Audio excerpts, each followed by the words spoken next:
हमारे लिए आज की तिलावत अखबार की दूसरी किताब 24वां बाब 17वीं से 25वीं आयत।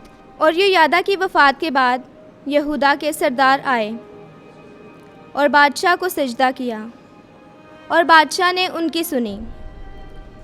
तब उन्होंने खुदावंद अपने बाप दादा के खुदा के घर को छोड़ दिया और खम्भों और बुतों की परस्तिश की। तो उस खताकारी के बाइस यहूदा और यरूशलेम पर गज़ब नाजिल हुआ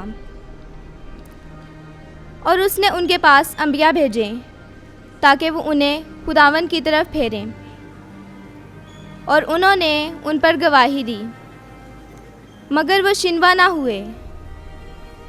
तब खुदावंद की रूह ज़िक्रिया बिन योयादा काहिन पर उतरी, तो वो लोगों के आगे खड़ा हुआ और उनसे कहा, खुदावंद यूँ फरमाता है कि तुम खुदावंद के हुक्मों की क्यों नाफरमानी करते हो कि तुम कामयाब ना होगे। चूँकि तुमने खुदावंद को छोड़ा तो उसने भी तुम्हें छोड़ दिया। तो उन्होंने उसके खिलाफ़ साजिश की और बादशाह के हुक्म से खुदावंद के घर के सहन में उसे संसार किया। और योआश बादशाह ने इस मेहरबानी को जो उसके बाप योयादा ने उस पर की थी याद ना रखा, बल्कि उसके बेटे को कत्ल किया, जिसने मौत के वक्त कहा, खुदावंद देखे और इंसाफ करे।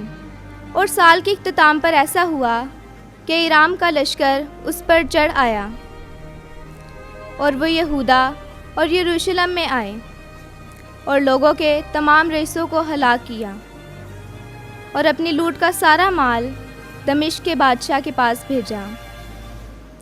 अगरचा इराम के लश्कर से आदमियों का छोटा सा जत्था आया, तो भी खुदावन ने एक अजीम लश्कर को उनके हाथों में कर दिया, क्योंकि उन्होंने खुदावन अपने बाप दादा के खुदा को छोड़ दिया था। और उन्होंने योआश पर का फतवा पूरा किया।